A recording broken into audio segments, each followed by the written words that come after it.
Hello and welcome to Jetavanaram, a Buddhist monastery. We meet again, and this time with the 5th episode of our new series of Dhamma talks titled Buddha's Guide to Happiness. It might seem like a wonder to some who perhaps may be joining us on this episode for the very first time, why it is that we need a guide to happiness. Isn't happiness something so obvious? Is it not something that we have experienced and enjoyed all our lives? Do we need someone to teach us about happiness? I mean, seriously? Maybe some thoughts that come in people's minds. And that is perfectly reasonable. It is perfectly reasonable because throughout our lives, during our formative years, and as we have evolved, and as we've grown up and become adults and learnt about the world around us, we seem to have picked up what happiness means to us along the way. Now, it is obvious though that people do all sorts of different things in the name of happiness and for the sake of happiness, but it is also obvious that people don't seem to be content with the things that they do. And this is why every day people are always trying to do something different, trying out something new. A new experience people always like to have. If there's a new restaurant opening up in town, then the next question that comes to mind is, when can I go and try that out as well? If you see a new item of food appear in a menu, or perhaps a new aisle in the supermarket, then you want to try that out as well. If there's a new flavor in which you can buy ice cream, you'd want to try that out as well. If there's a new TV channel, you'd want to watch that as well. A new TV program, you'd want to watch that as well. If there's a new stage drama, you'd want to go and see that. A new song, a new album, you'd want to download that and listen to it. And this is why from time to time you get various hits. It becomes very popular. And then, as popular as these things might become, something we know for certain is they don't live for very long. Very soon, something new turns up in the block, and then that becomes the new hit. So you see, this thing that we experience as happiness, I think it would be fair to say, has been very incomprehensible, very difficult to understand. We always seem to be going after it, but never seem to be able to completely, fully achieve it. It seems to be very evasive, like an oasis in the middle of a desert. You keep on going, it looks like it's there, so you don't ever give up, but you just keep on going, because no matter how far you go, you're never going to reach it. It's a bit like a mirage in the desert. You keep on going in the hope that you will reach it. It looks like it's there, and from afar you can see all sorts of evidence that there's water in the distance. So you keep on striving to get there. But no matter how far you travel, all that is left at the end of it is effort. You're tired, exhausted, fatigued, and a never-ending hope simply keeps pushing you, driving you there, but something you never achieve. Is happiness something like that? Is it a mirage? Are we all going after a mirage? I think it's high time we start to ask these questions of ourselves.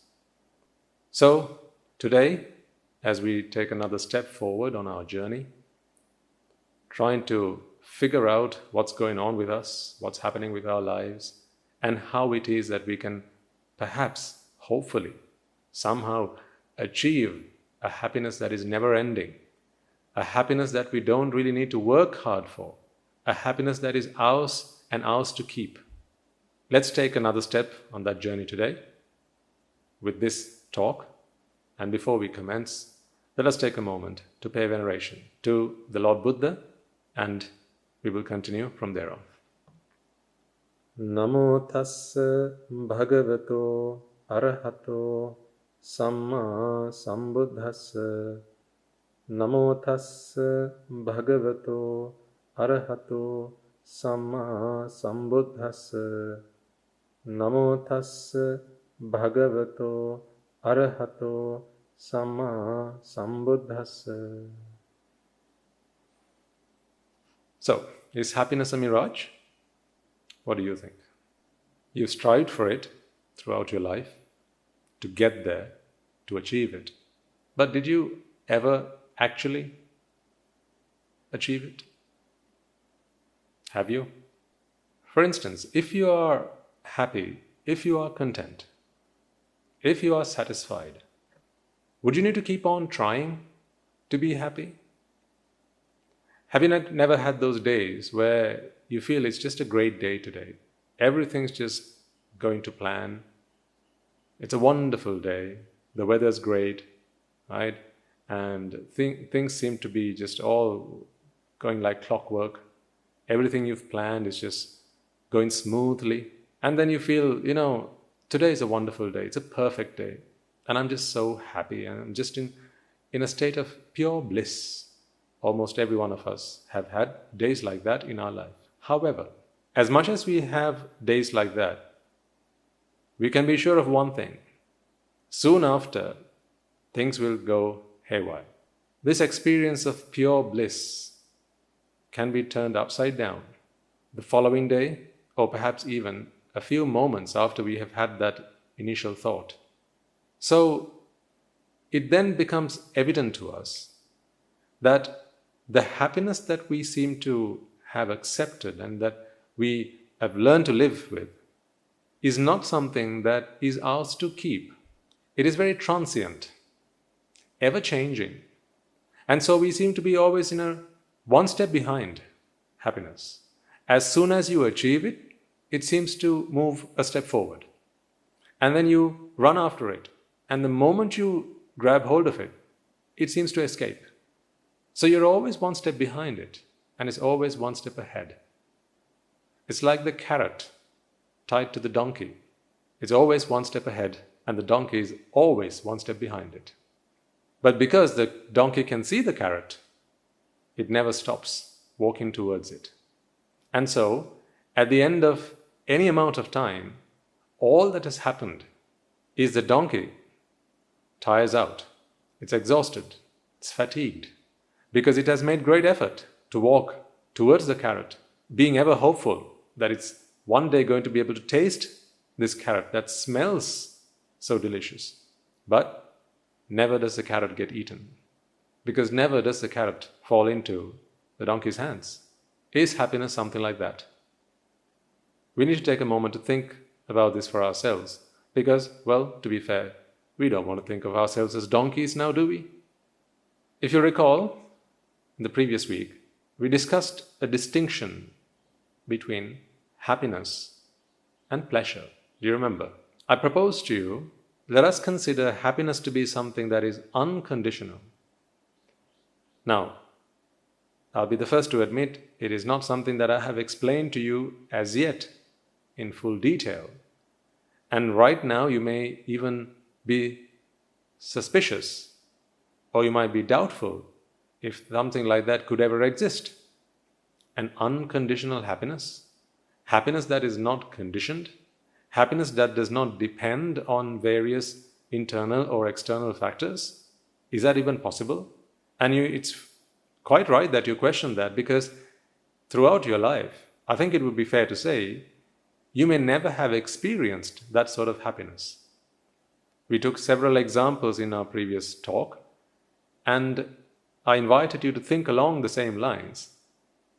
And what became evident to us was that whenever we have experienced happiness in our lives, it has always required various factors to come in line. to organize themselves, with our effort or without our effort. Normally, usually, with our effort. But nevertheless, it has always required something to go to plan. Whose plan? Our plan. Something to be in the right order, right in line, just enough, and so on. So you see, our happiness has always been dependent rather than independent. And this is why I proposed to you last week. From here on, let us consider happiness to be something that is unconditional. And this may be pure theory right now, and that's perfectly fine. Let's leave that for now, because we will come to that very soon. And the distinction between that and the other kind of happiness, which is conditional happiness, is that, well, this is the happiness that we all so well know. Happiness that is achieved when all sorts of things happen to plan, as we expect them to. Isn't that right? So, for the purpose of our discussion, I proposed let's refer to conditional happiness as pleasure. And I think you'd be perfectly fine with that, because it is, quite rightly, pleasure that you experience when you experience conditional happiness. So, now we have two terms, unconditional happiness or simply happiness for the purpose of our discussion, and conditional happiness or pleasure for the purpose of our discussion. So let's proceed with that. Let's discuss a little bit more in detail about what pleasure is. What does it mean to you? We've all experienced it at some point in our lives, and it is something that we always enjoy. We like to be in pleasure. We like to experience pleasure. And I think you will agree that pleasure can be experienced both mentally and physically. Is there anything wrong with it? That's not the question that I want you to ponder about. It's not whether it's wrong or right. Because the moment you look at the world as being right or wrong, then it's difficult to understand things that way. But rather, instead of asking the question, is it right or wrong, how about we try to understand why or what pleasure is, and leave the judgment for later. Let every man be a judge unto himself, whether it's right or wrong. That is not what we need to really ponder about. But what is pleasure? Do we really understand pleasure? Or have we simply taken it for granted? Do we know how pleasure works? Do you know how pleasure works? Do you know why sometimes you feel good about certain things and you don't feel so good about others? Do you know why you have good days and bad days? Do you? Do you know why it is that you enjoy certain tastes and you don't others? Do you know why some things look pleasing to the eye, whereas others are quite distasteful? Do you know why some things please your five senses, whereas others are quite the opposite? Do you know why? Do you know yourself? Do you understand how all these things work?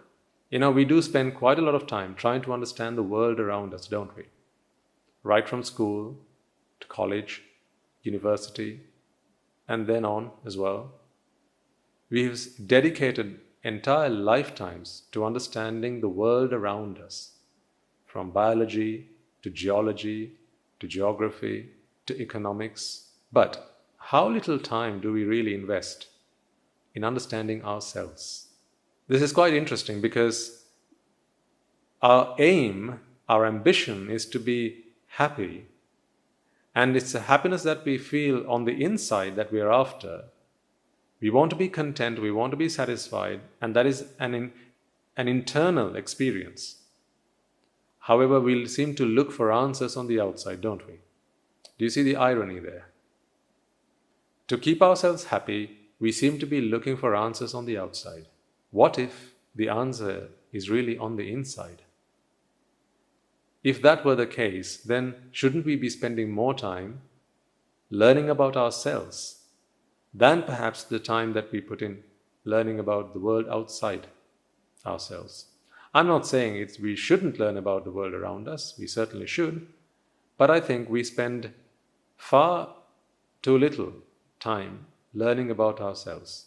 We are far too preoccupied learning about what goes on around us that we forget to learn about what goes on inside of us. The Buddha's guide to happiness is all about shifting our focus from the outside to the inside. Because the answers lie on the inside. Now, don't take anything I say for granted. I want you to be alert. I want you to be attentive. I want you to be curious. And I want you to trust me, but I would like you to verify. That's the way we should operate. Trust, but always verify. Because if you don't trust me, then you'd find it very difficult to listen to my talk until the end of it. But if you don't verify, then this is not going to be true for you. So my invitation is, be attentive, be a good student, trust, but always verify. I'm not asking for any followers. I'm asking for everyone to remain a good student. Because what is it that we are studying here? The subject of our study, the discipline that we are studying here is truly ourselves. So my invitation, my very first ask of you is really, let's take a moment to shift our focus from the outside to the inside. Pleasure. What is pleasure? We have always come to learn pleasure as something that comes to us from the outside, isn't it? I'm giving you some time to think about this.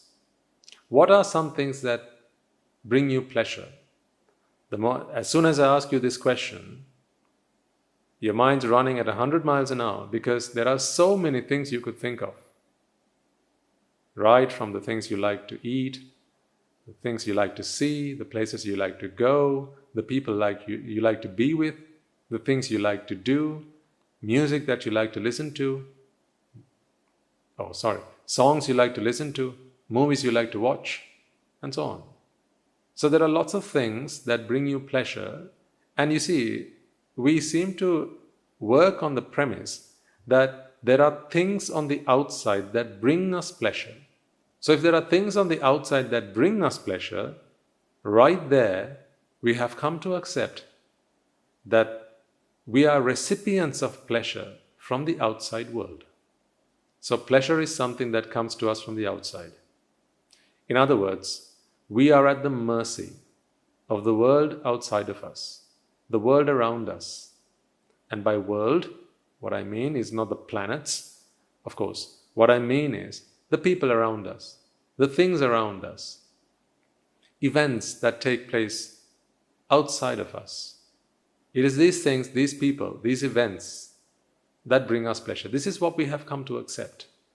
And therefore, we seem to seek refuge in a material world because you need materials to make you happy. And by materials, I don't simply mean solids, liquids, and gases. I mean simply anything, any entity that sits external to you. We seek pleasure from the outside. And that is why we need a lot of things around us. Take a moment to think about all the things that you have worked so hard to gather around yourself, to acquire, to build, to collect the things that you like to see. You may have by now a good film collection, the things you like to listen to. You may have a very good song collection, music library, the things you like to read, a good book library. You may be a member of a particular social club where you go to socialize, have fun. So it's the people there that make you happy. The experiences you have when you are there that makes you happy. You may have a favorite restaurant that you like to eat at. And there you will have a favorite dish. Perhaps most of you will have a favorite item of food. You may open up your cupboard and you'll see your favorite shirt, your favorite pair of trousers, your favorite dress. You have a favorite pair of shoes. a watch that you quite like, maybe a hat or a cap, maybe a piece of jewelry that is your favorite. Perhaps you like to wear your hair in a particular way. Maybe it's your makeup. You like to look a certain way. Then look at the world around you, the things that you have around you. At home, you may have ornaments of various sorts. Maybe your sofa, and you're very particular about the color or the texture of the fabric. Perhaps it's your curtains. Did you choose that color? Maybe it's your carpets. Is it to match the rest of the upholstery? Maybe it's the fragrance that you have at home. Is that your choice? Did you choose it? Isn't it because you like it? Because you enjoy it? Because you find that experience pleasurable? There'll be places you like to go. You'll have a favorite park. Maybe you like to see ducks in a pond. Perhaps you like to go to the zoo. Perhaps you like to see waterfalls. Or maybe it's bird watching that is your cup of tea. See, no matter where we look, if we take a moment to study our lives, and this is what we're doing here, we are studying our lives. This is the study of ourselves. All our lives we've spent so much time studying the world around us. Now I'm inviting you to study yourself, because this is the greatest study of all. And why do I say that? It's for the very reason I explained earlier. We study the world around us for the sake of happiness, because we believe that when we become experts in those fields, we will be able to be happy. However, if happiness is something that is on the inside, that is within ourselves, then really, is it not ourselves that we need to spend a lot more time studying than the world around us? That's something for you to think about. So going back to what we were talking about a moment ago, these are things that make us happy, and these are all things on the outside. And we do them. Why? We do them because they bring us pleasure. Now again, you see, because they bring us pleasure. Or you could say because we find them pleasurable. So it is that activity. It is that sight, that sound, the smell, the taste, touch. I mean, at the end of the day, these are the 5 sensory inputs that we are going to have to distill all our experiences down to, right? Through your eyes, the only thing you can get through your eyes is sight. The only thing that you can get through your ears is sound. The only thing you can get through your nose is smell. The only thing you can get through your tongue is taste. And the only thing that you can get through your body is touch. Well, of course, there is heat, and you can experience cold. So temperature changes, pressure changes. Of course, there are receptors for all these sensory inputs. But at the end of the day, it's something that comes from the outside world, a sensory input. So no matter what we experience, they have to be distilled down to these 5 sense inputs: sight, sound, smell, taste, and touch. So when we say that we enjoy pleasure that comes to us from the outside world, this is why you like a chocolate ice cream. Why did it have to be a chocolate ice cream? Why could it not be a vanilla ice cream? I might ask you. And then you'll say, well, it's because it is chocolate ice cream that I like. Chocolate ice cream is my favorite. Chocolate ice cream is what brings me the most amount of pleasure. In other words, what you're saying is, chocolate ice cream has pleasure in it. And it is that pleasure that you are able to absorb from it when it touches your tongue. Isn't that right? I can show you a picture drawn by a world-famous artist. And you look at that and you say, wow, that's a beautiful picture. It's a very beautiful painting. And when you close your eyes, you don't feel the same. So you open your eyes and you look at it and go, wow, that's beautiful. So you see, you can be forgiven for thinking that it is the painting that has pleasure. And then when you keep your eyes open and you look at it, This pleasure somehow transfers from the outside object to yourself. This is how we feel, this is how we think the world around us works. But is that the truth? I think it's time we start to question this. If it is the outside objects that bring us pleasure, let me ask you this question and see what comes to your mind as an answer. Let's take a simple example. I'll go back to the chocolate ice cream. How much chocolate ice cream can you have before you get fed up of it? I think we talked about this last week as well.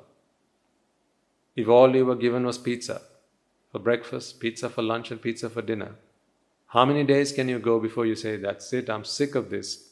Isn't there anything else I could have, please? So you see, if pleasure is in the outside object, by object I mean absolutely anything, right?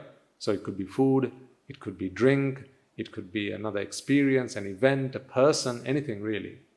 Any entity that is on the outside. Any entity that you can experience through your five senses is what I mean by an object. It's like when we studied physics. Right? An object is in motion. So that object could be absolutely anything. It could be a planet, something the size of a planet, or it could be something the size of a needle, and anything in between. So if we work on the premise that pleasure is something that comes to us from the outside world objects, then how is it that we can get fed up of certain things? Almost all things we can get fed up after some point of having it in our lives. And we go into a mode of taking things for granted, don't we? Even if it's people, for instance. See, some people we yearn to be with, we long to be with. I'll take a typical example. Let's imagine a loved one. They have decided to travel to another country for some time, let's say for a few years. Now that departure is quite painful. It could be. So you cry, you weep, and you bid your farewells, and you say, please keep in touch, please write to me, please call me, and you say your goodbyes. And so they get on a jet and then they fly. Now, after a while, of course, you want to find out how they're doing. They want to keep in touch with you as well. So, the conversations, the letters, the messages, they become very endearing. You care a lot about them. And say after a while they say, okay, I'm coming back. Let's say it's been a few years, and now you wait for their return. And upon their return, you might even go to the airport and wait upon them for their arrival. And when they arrive, you feel an intense sensation of pleasure. I mean, all you need to do is look in the arrivals lounge, and you'll see exactly what I mean. People hug each other, they embrace each other, they hold hands, and tears of joy start to flood. But what happens after that?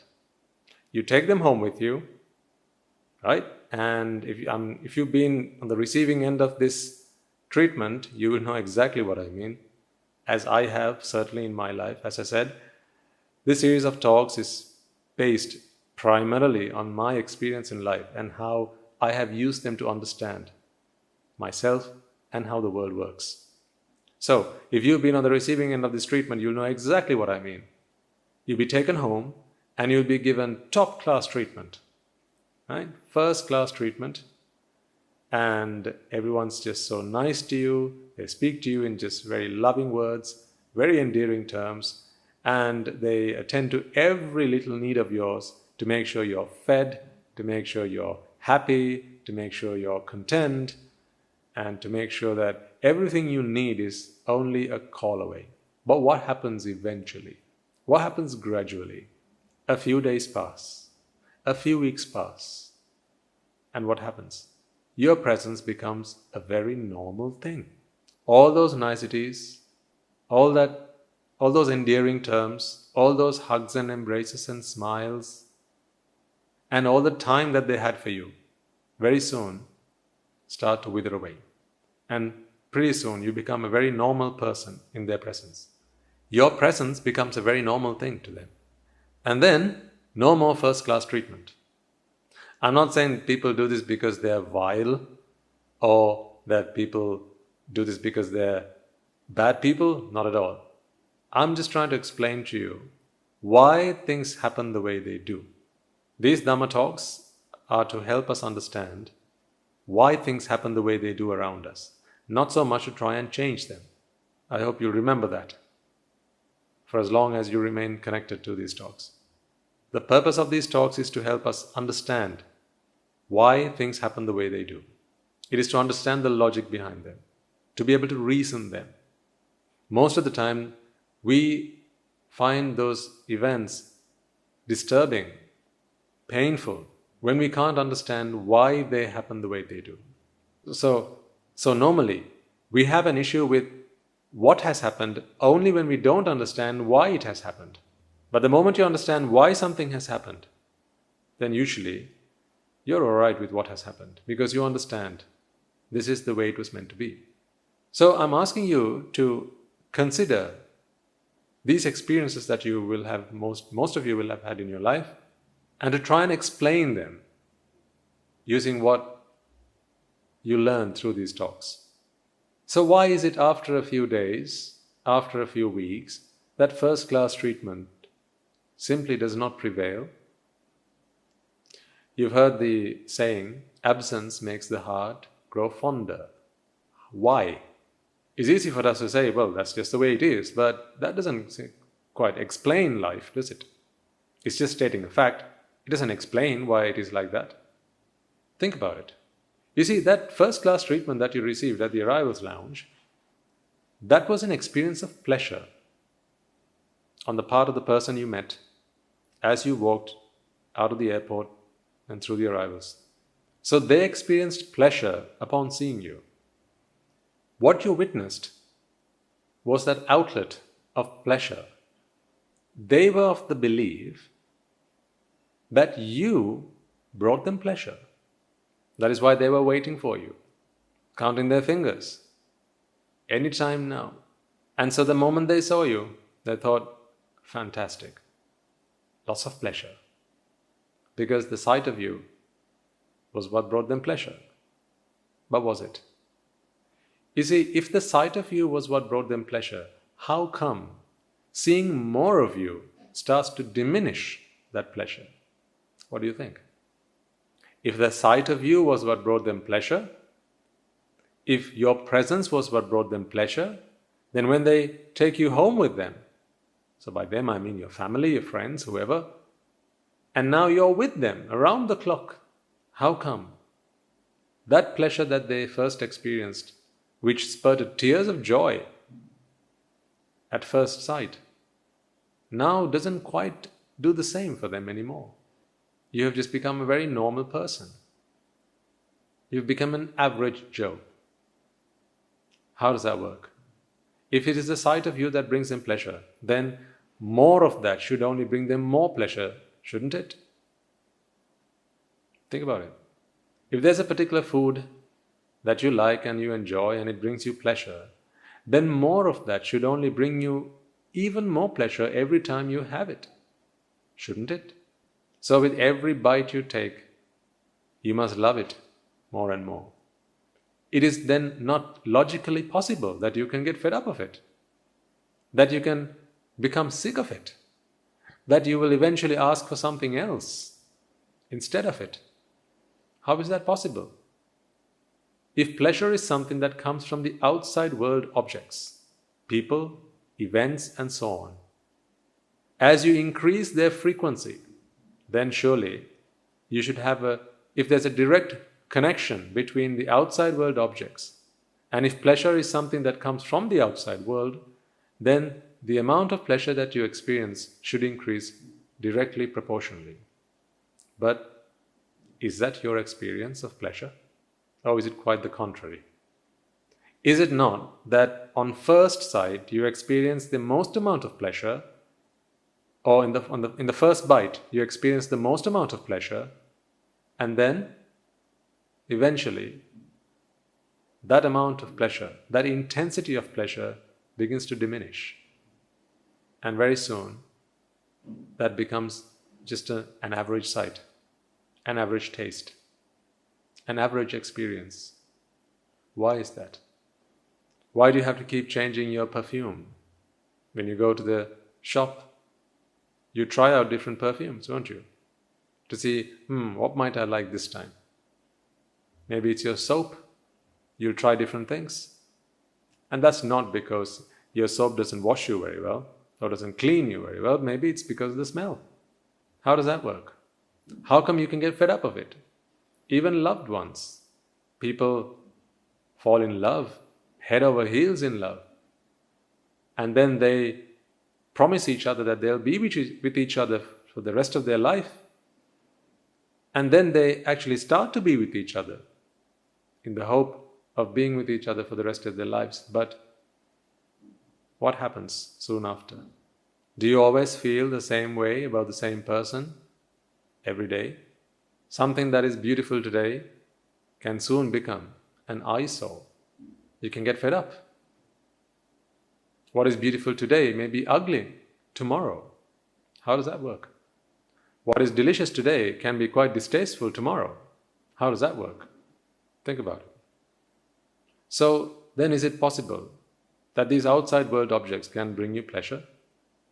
If pleasure is something that comes from the outside, then it must logically be able to bring you a continuous flood of pleasure with every bit of it that you experience. And if that were true, ladies and gentlemen, you would never need more than one of one thing. For instance, if you find cheesecake to be tasteful, then you wouldn't need any other item of food to experience pleasure. Because with every bite of that cheesecake, you should be filled with euphoria. With every bite, it becomes even more tasteful and it becomes even more pleasurable. You become so full of pleasure that you wouldn't need anything else. But it doesn't work like that, does it? I'm offering you various and numerous examples, and I invite you to come up with your own examples. Because as I said, trust, but always verify. You can't verify with my examples. You can only verify with your own examples, because you are the expert of your life. These concepts will still hold true, but I invite you to verify them. Test them in the lab of life. I'll give you another example. So I talked about some examples that involve sights and smells and being with another person and being distanced from them and so on. What about physically? What about physically? When you sit down for anything, watching TV, listening to this talk, reading a book, right?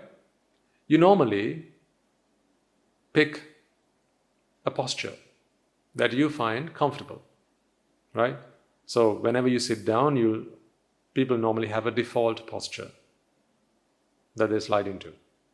So it could be cross-legged, could be arms folded, could be arms and legs extended, whatever.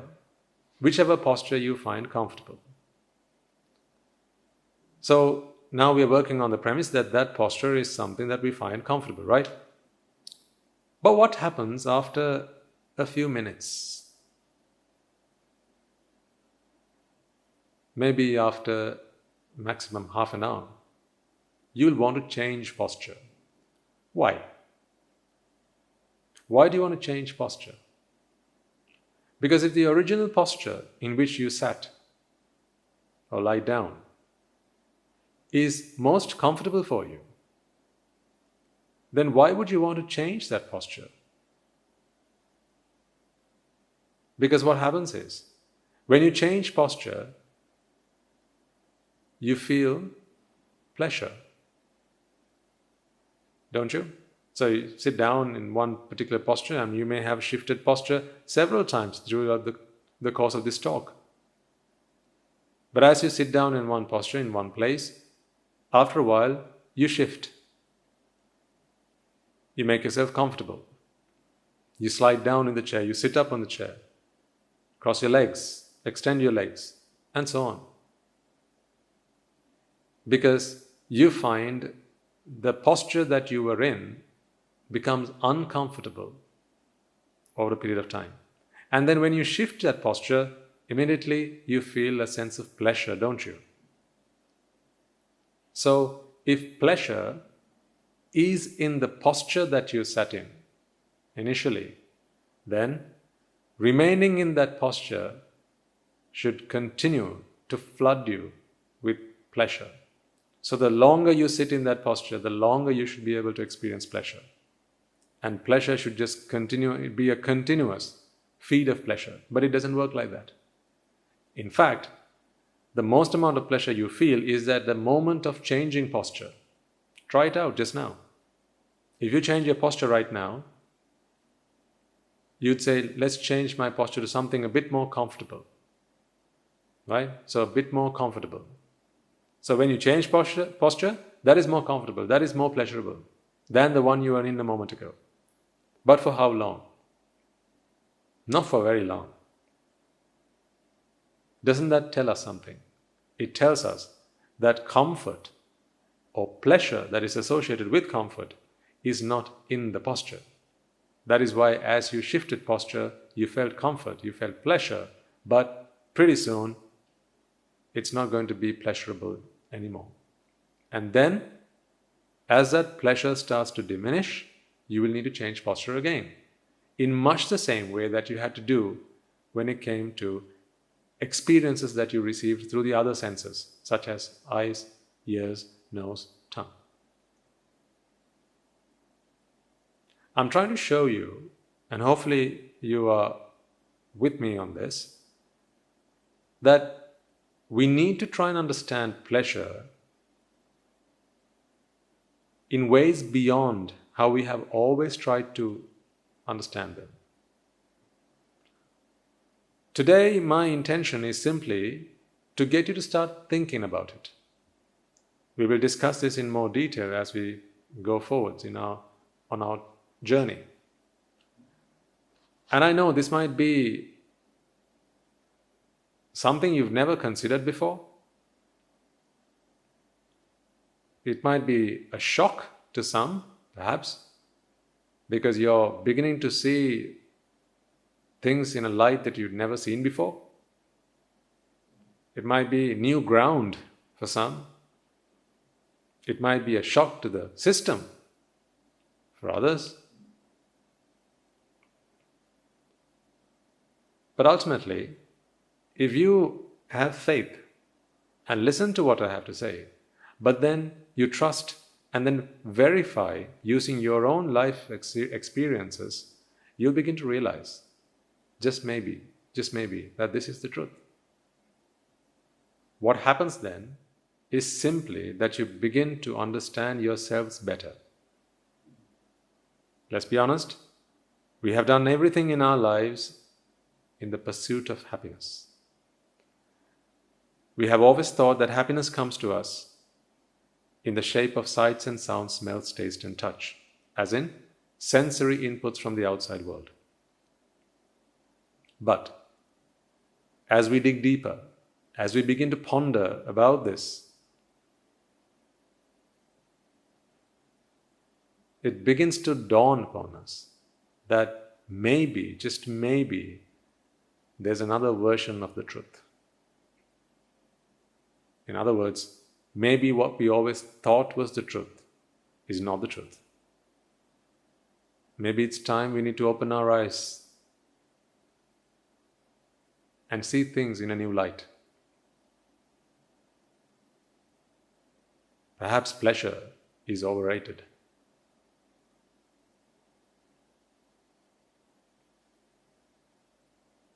The purpose of this talk has been to try to get you to further contemplate and question, debate within your own mind, to question something that you believed was a fundamental truth up until now, that pleasure came to you from the outside world. It was the sights and the sounds, the smells and the tastes that brought you pleasure. I'm asking you to reconsider. I'm not quite yet proposing, well, if that is not the source of pleasure, what is it? That is not something I have tried to answer in today's talk. But that is something I'll pick up in the next talk. Today, I just want to plant this seed with you. Because I know a week is a long time. And in that week, you will be thinking about this. You'll be thinking about what you heard. One step at a time is perfectly fine. So, throughout the course of this following week, what I'd like you to think about, if you find the time to do this, is to take as many examples as you possibly can and verify what we have discussed today. Is pleasure something that comes to you from the outside world? You don't need to go anywhere to do this study. All you have to do is to look at your own life, the things that you do in your life. How many times can you watch the same episode of Simpsons? How many times can you watch the same episode of the same TV program? How many times can you watch the same movie over and over and over again? And I don't mean space it out. I don't mean that. I don't mean if you space it out, say once a year, and I watch it every year on my birthday. That's not what I mean. I mean, if there's a particular movie that you like, it's your favorite one, okay? Or if there's an episode of a TV series that is your favorite, or if there's a song from a particular album that is your favorite, without spacing yourself out. So you can't listen to it today and then maybe listen to it again in a couple of weeks' time. That's not what I'm talking about. Why is that not what I'm talking about? Am I trying to cheat the system? Oh no. My point here is, folks, if it is the song, if it is the film, if it is that book, if it is that slice of cheesecake, if it is that apple, if it is that chocolate, if it is that perfume, whatever the case might be, X, you can substitute X with absolutely anything in this world. Absolutely anything in this world. If X is what brings you happiness, if X is what brings you pleasure, then if that is a source of pleasure, then more of it can only mean more pleasure. You have to agree with me on that, surely. But does our experience agree with that? Theoretically, that seems to be true. This is a hypothesis, isn't it? What is the hypothesis? That pleasure exists in the outside world objects. By objects, I mean people, experiences, events, and so on. Anything that is an outside entity. If they bring us pleasure, then more of it can only bring you more pleasure. Theoretically, that has to be true. If the hypothesis that pleasure exists in the outside world objects is true, then more of it can only bring you more pleasure. But does that agree with your life experiences? Or is it the opposite that is true? Meaning, there's only so much of something that brings you pleasure, after a while, you get sick of it, tired of it, enough of it. Anything that is tasteful, after a little while becomes distasteful. Isn't that so? If that were the case, and if that is the case, seems like that is the case, if that is the case, then is our hypothesis that pleasure is in the outside world objects, can we accept that as being true? Or will we have to reject it and look for an alternative truth? In the course of next week, I'd like you to think about this and continue to ask yourself this question: is it in the outside world objects? If so, why is it that I have to draw a line and say that is enough of it? I've had enough of it. I don't want any more of it. Please take it away. I'm getting sick of it.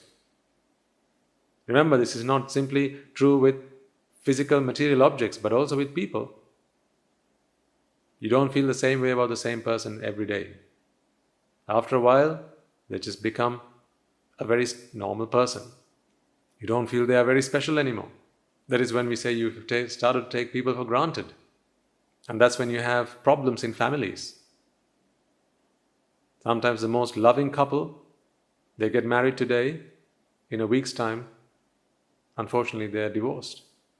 Sometime in a year's time, a couple of years' time. If happiness was something that was brought to you by your partner, if it is their presence that brought you happiness, if it is they that brought you happiness, then surely living with them can only enhance that pleasure, enhance that happiness limitlessly. But does that agree with life's reality? I'd like you to think about this. And we'll continue the discussion next week. So before we conclude, let us take a moment to transfer the merits that we have acquired. Now, when I do the merit transfer, you may hear me saying sadhu, sadhu, sadhu on several occasions. I promised you that I'd explain these things from time to time. We are in no rush here. Let's take our time with these things. And today I'll briefly mention to you why it is that I say sadhu. Sadhu is simply an applause. So it's like, I'd say, the equivalent of Amen in church. It is the applause that we convey to the aforementioned expression, whatever that might be. So when we say, let us take a moment to transfer merits to our teachers, our friends, our families, and so on.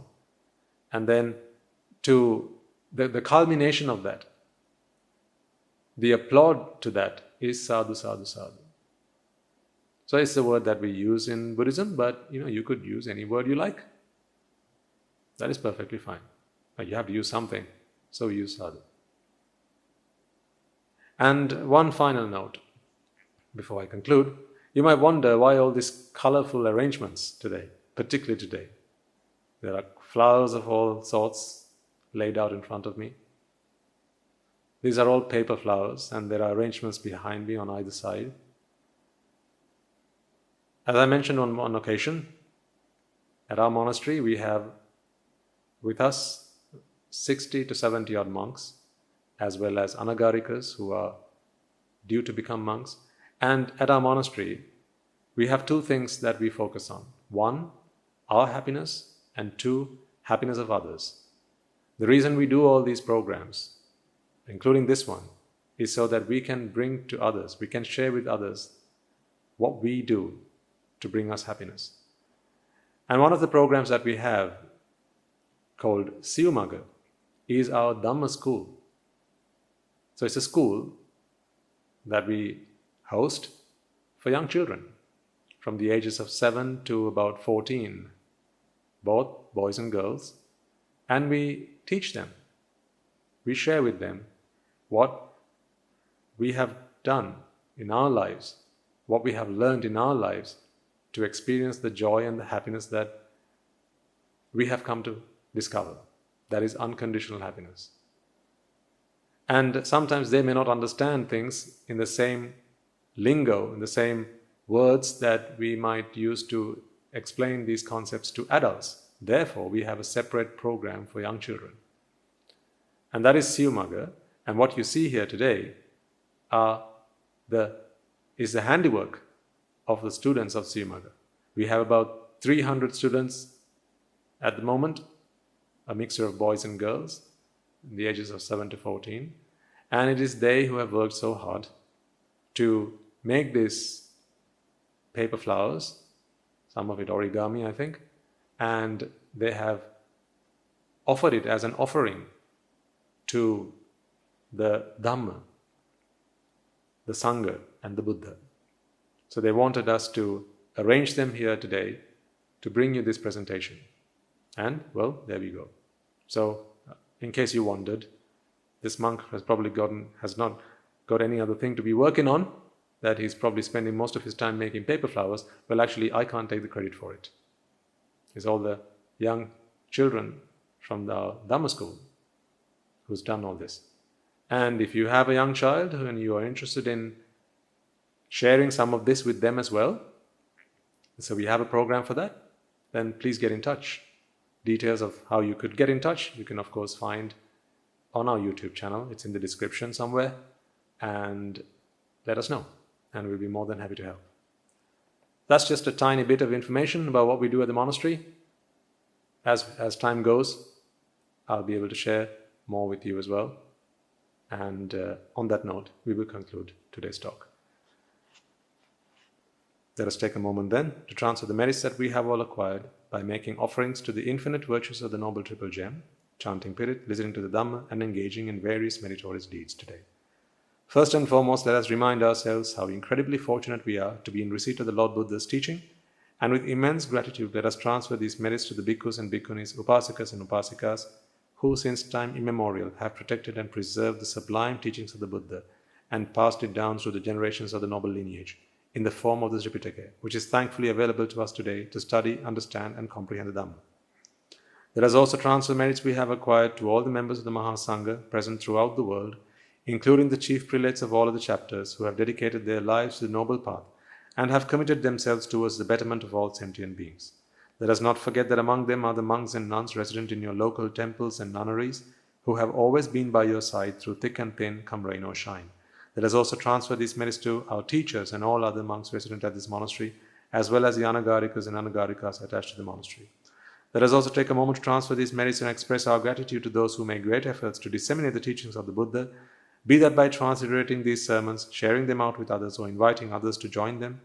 And may, to the power of these merits, if any of them have been born in the woeful plane, redeem themselves and be born in the blissful plane. And may, to the power of these merits, they abstain from the unmeritorious deeds, fulfill the meritorious deeds, fulfill the noble eightfold path, and attain the supreme bliss of Nibbana. Sadhu, sadhu, sadhu. Let us also transfer merits we have acquired to our devotees and friends of the monastery, who for the sake of merits continue to sustain the Mahasangha. This includes everyone from those of you who have contributed to the construction of the monastery, to those of you who provide the Mahasangha with shelter, alms, robes and medicines, as well as those who have passed on their know-how and continue to extend their well-wishes. May, through the power of these merits, they abstain from the unmeritorious deeds, fulfill the meritorious deeds, fulfill the noble eightfold path, and attain the supreme bliss of Nibbana. Sadhu, sadhu, sadhu. Let us also take a moment to transfer merits to our mothers and fathers, husbands and wives, brothers and sisters, sons and daughters, grandparents, uncles, aunts, cousins, nephews and nieces, our elders, friends and acquaintances, employers and employees, and to all those who have helped us, supported us, assisted us in any way, shape or form. By the power of these merits, may they be healed of any physical and mental ailments and overcome any obstacles to their spiritual progress. May they abstain from the unmeritorious deeds, fulfill the meritorious deeds, fulfill the noble eightfold path, and attain the supreme bliss of Nibbana. Sadhu, sadhu, sadhu. Let us also take a moment to transfer merits to the Devas and Brahmas, spirits and demons, primarily the Sakadeva, as well as all the numerous gods and deities who are committed to protect and fulfill the Samudashasana. Let us also transfer merits to our guardian deities who keep a watchful eye over us and keep us out of harm's way. And may, through the power of these merits, they prosper in divine power and wisdom. May they abstain from the unmeritorious deeds, fulfill the meritorious deeds, fulfill the noble eightfold path, and attain the supreme bliss of Nibbana. Sadhu, sadhu, sadhu. Let us also transfer merits to our ancestors who have predeceased us, to all who have been our families and friends and acquaintances in this infinitely long journey in samsara, and who have helped us, supported us, assisted us in every way they could. Let us also transfer merits to the members of the armed forces as well as the police force who have sacrificed their lives and continue to protect the peace and harmony of our nation. May all who have lost their lives in the war, be their friend or foe, rejoice in the merits that we have acquired today. Let us also transfer merits to all those who have lost their lives in the natural calamities such as the tsunamis and earthquakes, landslides and pandemics, including the most recent and prevailing one, reminding ourselves that among them will be those who have been friends and family to us in this long journey in samsara. Let us take a moment to transfer these merits to them, and may, by the power of these merits, if any of them have been born in the woeful plane, redeem themselves and be born in the blissful plane. May they abstain from the unmeritorious deeds, fulfill the meritorious deeds, fulfill the noble eightfold path, and attain the supreme bliss of Nibbana. Sadhu, sadhu, sadhu. And finally, let us all resolve that may, to the power and blessings of all the merits we have acquired throughout the day, we be able to witness the advent of many hundreds of thousands of arahants on this blessed land. And finally, may, to the power of all the merits we have acquired today, you and I, and everyone who has helped make this program a success, become an Arahatun Vahanse or an Arahat Mehinin Vahanse in this very life and in the era of the Gautama Supreme Buddha itself. Sadhu, sadhu, sadhu. And on that note, we will conclude today's talk. May the blessings of the Noble Triple Gem be with you all.